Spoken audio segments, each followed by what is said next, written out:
Well, good afternoon. As we look back over the past few months at the heroic efforts of our frontline workers, at the hundreds of businesses who stepped up, at the thousands of volunteers who put up their hand to help, we should all feel very proud. I've never been more proud to be a Canadian than at this very moment in Ontario's history. And Canada Day gives us a chance to celebrate the extraordinary actions of these heroic people, our neighbors, our friends, our fellow Canadians. The challenges we have faced together over the past few months have only made us stronger. We've been put to the test as a province and as a country, and we're able to rise to the occasion. Thanks to the collective efforts of the people of Ontario, the province is reopening and people are getting back to work. We delivered $17 billion in immediate relief for families, supports for businesses, and funding for healthcare. We've expanded testing and contact tracing, hitting new daily record of over 30,000 tests in a day, with over 98% coming back negative. We're one of the leading provinces in clinical trials and research to find vaccines, treatments, and rapid testing methods for COVID-19. We have the best and the brightest minds right here in Ontario. We have the hardest working people you can find anywhere. We mobilized our manufacturing might to make the PPE and equipment we need to help our frontline workers fight COVID-19, because we don't have to rely on other countries anymore. We can make anything right here on Canadian soil, right here on Ontario. We have the best of the best. My friends, there are still great challenges ahead of us, but we live in the greatest province, in the greatest country in the entire world, and nothing is going to stop us. We will come back with vengeance, stronger and more prosperous than ever before. And to show our thanks to the people of Ontario and celebrate this national holiday in true Canadian style, we're giving everyone a chance to explore our great province. Ontario Parks will be offering free day use at all provincial parks across the province, from north to south, from east to west. And we're also allowing free fishing for the whole family starting this Saturday, July the 4th. Numerous attractions across Ontario have planned special virtual events or events with physical distancing measures to celebrate Ontario's culture and artistic excellence. And as we all take a well-deserved break tomorrow to celebrate this great country, I'd just like to remind everyone to stay safe. Wishing everyone a very happy and safe Canada Day. Thank you, and God bless the people of Ontario, and God bless the greatest country in the world. Thank you. I'll pass it over to Minister York now. Thank you very much, Premier. We have all spent a lot of time inside this spring as people across Ontario have done their part to help stop the spread. So as we celebrate Canada Day, we are offering free day use tomorrow to make it easier for families from across the province to enjoy the green spaces and other recreational activities that our Ontario parks have to offer. To help ensure a safe, enjoyable visit to our parks, we're continuing to take measures to prevent overcrowding, enhance cleaning of high-touch surfaces, and promote physical distancing. Capacity will be limited at some of our more popular parks, so I do encourage you to arrive early. You can visit ontarioparks.com or Ontario Parks social media channels to check the status of your local provincial park and what services are available. Ministry officers will also be present to provide information, assist with emergencies, and enforce provincial park rules and regulations. So when you're visiting our parks, be responsible. Keep following public health advice, including physical distancing, and keep at least 2 meters from others. And come prepared with hand sanitizer, extra water, soap, and other supplies. I'd also like to give thanks to my colleague, Minister Yakubuski. Families looking for another affordable and low-risk way to enjoy Ontario's world-class lakes and rivers can take advantage of an additional week of free family fishing. It's a great way to get out this month and support the province's tourism industry. For 2 weeks, July 4th to the 19th, Ontario residents of all ages can fish in Ontario without having to purchase a license or carry an outdoors card. It's been a very long spring, but it's time to celebrate Canada Day and everything that makes our country great. Whether you're visiting a park, spending time with family and friends, or staying home tomorrow, happy Canada Day, everyone. I'll now pass it over to Minister MacLeod. Thank you, Premier, and thank you, Minister Urick. The past few months have had a devastating impact on Ontario's heritage, sport, tourism, and culture industries. COVID-19 has tested us as Ontarians, but our creators, athletes, artists, and community builders continue to bring out the best in us. Over the past 4 months, and certainly over the past 2 weeks, as I've traveled the province, I've seen our $75 billion sectors overcome adversity to bring the power of music, art, and culture into our homes. This Canada Day will be different, but our government remains committed to fueling the spectacular double bottom line driven by our creative and cultural sectors. It's why we're proud to continue to invest more than $1.8 million in community festivals and events that celebrate our diverse Canadian culture so that we'll be able to come together again when it is safe to do so. In the meantime, I invite you to explore all that makes our province unique this Canada Day. Numerous Ontario attractions within my ministry have special social distancing experiences and events planned for July 1st, including the McMichael Gallery, which will be showcasing video highlights of their Canadian art collection, the Niagara Parks Commission, which will be hosting a virtual event that showcases the best of Niagara's artists, including Tim Hicks, Spencer Burton, and the Great Lake Swimmers. The St. Lawrence Parks Commission is pleased to welcome back guests beginning tomorrow to their Fort Henry and Upper Canada Village attractions. Science North will be holding a festivity unlike any other, featuring multicultural entertainment, science exhibits, and other fun activities for kids. And Destination Ontario has curated a music playlist of Ontario's amazing talent, including those featured at last night's Juno Awards. There is so much to be proud of and to celebrate this Canada Day at www.ontario.ca/Canada Day. Meanwhile, I'll continue to keep traveling across our great province to show everyone that we offer the world in one province. Happy Canada Day, Ontario. Okay, we'll go to the phone line for questions. First question.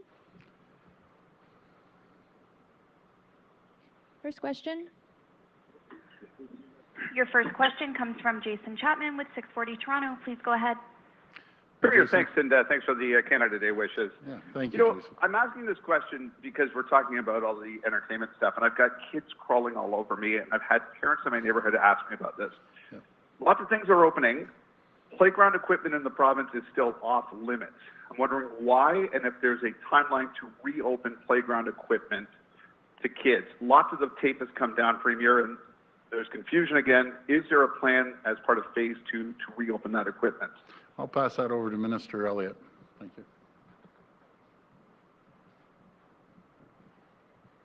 Well, we're certainly looking at what's safe for everyone, what's safe for children. Playground equipment has been more difficult because there are little people climbing on it. It's very difficult to disinfect it on a regular basis, but it is something that we are considering for the next stage in our reopening as we move from stage 2 to stage 3. There'll be many other considerations of other things that will be brought in, but the opening of children's playgrounds is certainly one of the items that are under consideration for that. But no timeline right now. I have another follow-up, but no timeline at this point, by the end of the summer or by the time school starts? No timeline as yet. We're still waiting to see the results from the stage 2 opening. We need about another week of data to understand if there's anything in particular that's causing outbreaks. So far as stage 2 is concerned, it's looking very good, but we still need another week's data to really inform the situation, and then decisions will be made about the opening of stage 3. Okay. The only other follow-up I have, and I'm sure it'll be asked again, is obviously mayors from Peel and Toronto this morning announced that masks will likely, the council vote still has to happen in Toronto, that masks will be mandatory indoors. The province balked on a request to make that mandatory across the province. Can you further explain why you didn't want to make it just a provincial mandate for the next several months? Well, I've always said, first, let's start off with the golden rule. If you're in large groups, wear a mask, wear a face covering of some sort, and practice social distancing. So that's the golden rule. But each region has the authority to make their own rules. And a province this size, I encourage it. And I encourage and compliment the regions that are doing it, be it Toronto and Peel. But Toronto and Peel is different than Kenora Rainy River. It's, you know, apples and oranges. So each public health area will have the authority to put in either two ways. Either they do it through Section 22 of the Health Act, or they do it through the bylaw and go to council, which Toronto's done. Toronto's going to council and they're voted on it, so I think it's good. I encourage them to do that. Next question. Your next question comes from Dave Belicello with Windsor Star. Please go ahead. Hi, Dave. Hi, Premier. How are you today? I'm doing well. My question for you today is: last week you indicated migrant workers in the Kingsville-Leamington area, they would be allowed to go back to work if they tested positive but had no symptoms. Dr. Ahmed, the medical officer of health in Windsor today, indicated he has decided not to allow those workers back into the workplace and there to self-isolate. Just wondering if you had any problems with that decision or any comment. No, that's a choice of Dr. Ahmed. He's been doing a good job, and if the cases which we've seen on one farm, 175 or 177 cases, maybe that's going to be his decision. In other situations, he might be a little more flexible, but I understand where he's coming from. Follow up. Thank you. No, thanks. Thank you. Your next question. Your next question comes from David Naylor with TSN. Please go ahead. David? Premier, happy Canada Day in advance. Happy Canada Day. The province has welcomed the opportunity of having an NHL hub here and the opportunity for the Blue Jays to play regular season games here. What is its appetite to be considered as a potential hub for the Canadian Football League if it goes ahead and plays this year? And have there been any discussions in that regard with the league? Well, I'm going to hand this over to Minister McLeod. I haven't talked to the CFL. I've talked to the NHL. I've talked to Major League Baseball, but they're the only two that I've talked to, so I'll pass it over to Minister McLeod. Thank you very much, Premier. I'm having regular discussions with all of our professional sports teams, as well as CFL Commissioner Randy Ambrosie. We met over the last couple of weeks, as well as with the Red Blacks, Ticats, and in continued conversations with MLSE with respect to the Raptors, the Leafs as a hub city, and of course with the CFL. So earlier today, I had the opportunity to meet with my federal counterpart, Stéphane Guilbeault, to talk about Major League Baseball, as well as our ongoing discussions about the CFL. We want to make sure that each one of these organizations, if they do choose to play here, have stringent and safe health and safety protocols in place, that those rigors will be approved by both the local Chief Medical Officer of Health as well as our provincial Chief Medical Officer of Health. I will say this, we were one of the first jurisdictions in North America to open up for our high performance athletes. So our Canadian Olympians in Ontario have been training for almost a month now, and we continue to work with the NBA for the Raptors training facility, as well as the Canadian Elite Basketball League. So these conversations are ongoing, but again, we will not put the health and safety of Ontarians at risk, but we are looking at robust protocols that are in place with each of the leagues. I don't know if Is a hub something that's come up in your conversations with the Canadian Football League for Ontario? Absolutely. They have discussed possibly going to Hamilton or the Burlington area, and I don't think any option is off the table. We're right now working with them. As you know, they have a substantial request financially in with the federal government, and last week all the sport ministers across the country who have CFL teams met to see how we can best support the CFL. Obviously, Ontario is very excited to host the Grey Cup next year, the 109th in 2021, and so we want to do everything we possibly can to make them viable, and that includes having a conversation with our federal counterparts about how to do that. Next question. Thank you very much, Minister and Premier Ford. That's great. I've heard nothing but positive things about the way Minister McLeod has handled many files, but the sports file from amateur to professional sports. So Minister, you're doing a great job, and everyone's telling me that as well. Next question. Your next question comes from Cynthia Mulligan with City News. Please go ahead. Hi, Cynthia. Hello, Premier. I'm curious again about stage 3. So the data today has 20 out of 34 regions with 0 new cases of COVID-19. And I know, particularly in the northern areas, it's been fairly consistent that there have been 0 cases. Why not open them up sooner by region? They must be screaming for it. Well, everyone's quick to scream for it. You know, a lot of phone calls are coming through, and man, I'm even getting lobbied by Santa Claus right now. I really am. I'm not a word of exaggeration. And one of my favorite spots when my kids were younger is Santa's Village. And, you know, Santa Claus is getting restless up there, but he knows the safety of his kids are #1 priority.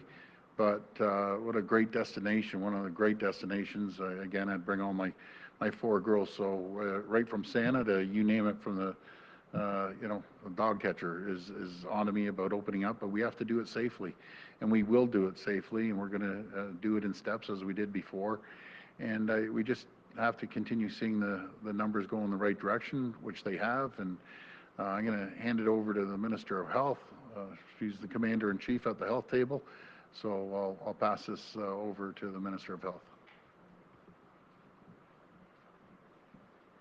Well, things have been going quite well in stage 2, but we're only several weeks into it. We still need the data from about another week to really understand if there's cause for any concerns, anything that's causing outbreaks. We have to assess it on a daily basis to understand where we are with it, but we are having discussions about going into the next phase, whether we do it across the province, whether we do it regionally. These are serious discussions that were happening. We have a committee dealing with that later on this afternoon. So we're having discussions about where this should happen, of course, when. Everybody wants to know that, and then what will be opening next. So we hope to be able to move into the next stage as soon as possible, but as the Premier says, it's really up to public health. It's to know what the numbers are, to make sure that we see the numbers going down. We had a bit of a spike because of some testing in the Essex area, but we want to make sure that across the province that it's going to be safe for us to move into stage 3, so we're taking it very cautiously because we want everyone in every part of the province to be safe and healthy. Follow-up? Thank you. And my next question is for the Premier, and I'm asking on behalf of my colleague Pam Seidel. Premier, Ontario's courts have held up a ruling that will see midwives receive a 20% retroactive boost in salary, and your government has contested this salary bump in the past. What is your reaction to the court's decision? And will the Ford government pursue further action when it comes to fighting the salary increase? Well, I always respect the courts, but I'm going to pass this over to the Minister of Health again. Thank you. Well, first of all, we respect very much the incredible work that Ontario's midwives perform, and we do respect the decision of the court, of course. We are going to review the decision in detail, but of course the court's decision is very important, and we will be reviewing that and taking whatever action we need to take, if anything, in the future. Next question. Your next question comes from Randy Rath with CHCH TV. Please go ahead. Hi, Randy. Hi, Premier. Last Friday, we saw a judge in a high-profile case deliver his judgment, and under the Emergency Measures Act, he opened it up so that it could be broadcast on live stream. The live stream got 20,000 viewers. Is that something that should be held over and expanded after the COVID situation is settled? It's interesting. I guess there's a lot of interest. 20,000 viewers. Wow. You know, we have to talk to the Attorney General about that. But that's pretty good. 20,000. Man, people are interested. So if people are interested, maybe we look at it. Follow-up? Okay. Also, yesterday you were talking about testing teams going into Niagara, into the agriculture community to test workers. I'm wondering if you could give more detail on that and why it's being done, where it's being done, and are you worried that there could be an outbreak again in Niagara among agricultural workers? Well, within the agricultural industry, we've seen what's happened down in Leamington and Kingsville, and another big area is Niagara. So we just want to make sure it's better to be safe than sorry. We want to make sure we go down there and we communicate with the temporary workers, make sure they're safe. That's the number one priority. Make sure we communicate that they aren't going to be sent home. They're going to be treated like any other resident of Ontario. They have to have a safe workplace, and for any reason they can't work, they're eligible for WSIB. They're also eligible for any benefits through the federal or provincial government. No matter if it's CERB, if they worked here last year and they have a number, then they're going to get paid, and they're eligible for CERB. I just don't want them to be scared. There's no reason to be scared. Get tested, protect your co-workers, and let's move forward. And we'll get through this. We'll get through it together. Next question. Your next question comes from Christina Tenalia with CP24. Please go ahead. Hi, Premier. Hi, Christina. Thanks. I hope you're well. Thanks for taking my question Thank today. you. I know you spoke about masks, but I want to ask you about masks in the school settings. We know that municipalities across the province are trying to make masks mandatory in indoor settings, including here in the city of Toronto, and that will go until the end of September. Now, previously, experts at Sick Kids suggested that students in schools, the younger kids, don't wear masks because they would, end up touching their faces too much, and it would be counterproductive. But if older students, say high school students, wanted to wear masks, that shouldn't be discouraged. What is the province's direction on this for students returning to school in September? Well, each board right across the province has the flexibility, and that's what we want to give each board, the flexibility to move forward. I understand Ottawa's already brought their guidelines out, and I want to thank the people of Ottawa for moving so quickly. But I want to listen to the experts, and the experts did say exactly what you said. The younger kids will be fidgeting around, touching their faces with a mask, and the experts are saying not to do it. Again, we'll leave it up to the regional boards to make that decision. And everyone's going to have different guidelines. I found some of the guidelines very, very interesting from Ottawa. Okay, thank you, Premier. Thank you. My next question is for the Minister of Health. Minister, regarding visitors to congregate care settings, specifically retirement homes, we know, of course, of the loneliness and isolation that has permeated these facilities in the last few months. In one retirement home in Toronto, I understand staff members continue to test positive, but not the residents. So, of course, that means the home remains in an outbreak situation because the staffer tests positive, and even though the staffer is sent home, that means, as you know, visitors are not allowed to this facility because it's in an outbreak situation. So is there any way around this? Are you looking to relax the policy soon of an outbreak in a home means even one staffer tests positive? Because, of course, this continues to create a scenario of isolation and loneliness for lots of people, specifically in this one retirement home. Well, I know that people are very lonely, that they have been away from friends and family for a long period of time, but of course we have to continue to follow the public health rules. The rule is that if there is even one person that has been tested positive, that is considered to be in an outbreak situation. It's really important, and I'm sure it's happening, that the contact tracing is happening, that's followed up with the residents as well, anybody that a staff person might have been in contact with. So we want to make sure that everyone is going to be safe, and it's not going to be too much longer, but we do need to go through that period of incubation, make sure that we follow those public health rules, do the follow-up, isolate anybody that has been in contact with a staff person. They will be tested if they're willing to be tested, and we need to make sure that everyone in that congregate care facility is going to be safe. So we have to follow the public health rules, even if it only involves one staff member. Next question. Your next question comes from Michelle McQuigg with the Canadian Press. Please go ahead. Hi, Michelle. Hi, Premier. The Association of Daycare Operators of Ontario has issued a letter expressing some concerns about the sector overall. They raise a number of issues, but one of the main ones that they've brought up is the fact that there has been funding promised specifically related to COVID and the shutdowns that have resulted from that. But they're saying that none of that money has flowed as of yet. How would you respond to that? Are there plans to get that money moving? Because many of them are saying that they're on the verge of not being able to make it any longer.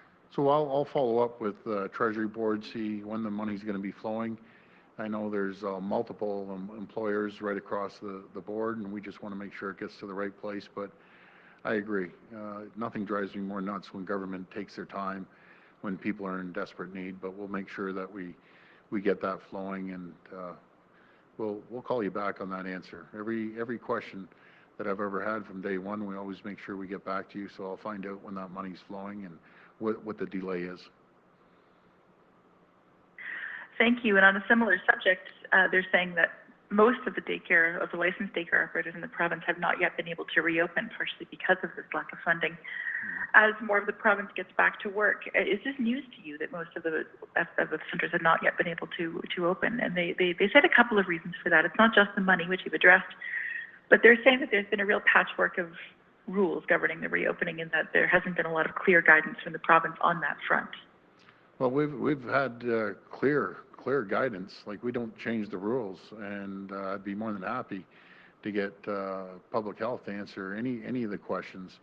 But again, I think we've been very clear. There's one set of rules for them, and if they need help, we'll be more than happy to help them on anything. And feel free to call the Ministry of Education on that as well. But there's I don't know. I just find that interesting comment about they're confused about the guidelines. There's one set of guidelines, and we'll help them any way we can to get them up off their feet. I don't understand how some can open and some are confused. Okay, last question. Your final question comes from Lucas Meyer with News Talk 1010. Please go ahead. Thank you very much, and happy pre-Canada Day, everyone. Yeah, I think this might be for either Minister MacLeod or yourself, Premier. Just to go back to the Blue Jays a little bit, you mentioned that there was more discussion with the Jays today. Can you go into what exactly that was about? And there was also a mention yesterday that the health table was looking at tweaks on the baseball proposal. What were those tweaks? What else has to be figured out on the provincial side? Because it seems like this is a done deal. Yeah, well, I'm just taking the words that Mark Shapiro mentioned to me over the weekend, saying, hey, there's a few things we just have to iron out with Dr. Williams. I didn't get into the weeds with him, didn't ask him the questions.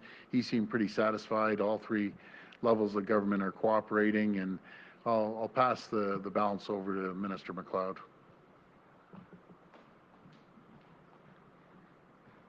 Yeah, thank you very much. So earlier today, I had the conversation with our federal counterpart, the Minister of Heritage, who's also responsible for sport. Obviously, the complication with the Blue Jays is a bit more because it's they're going to be traveling. It's not like the hub city model that we've executed on with the MLSE in the hopes that Toronto will become one. So that is I guess, the more complicating factor. That said, we do have a solid record in this province in opening up our training and conditioning facilities. Obviously, the first to go were our Raptors, then MLS, the Major League Soccer, and we're working, obviously, with the Canadian Elite Basketball team at League, as well as the CFL and others, to ensure that we do have the most appropriate and cautious protocols in place. And so I think that we would be in a good position, but we want to make sure that the Chief Medical Officer of Health is satisfied with that criteria. And again, there is that complicating factor that this would be a bit more travel related than the others. And so that right now is where we're at with our federal counterparts.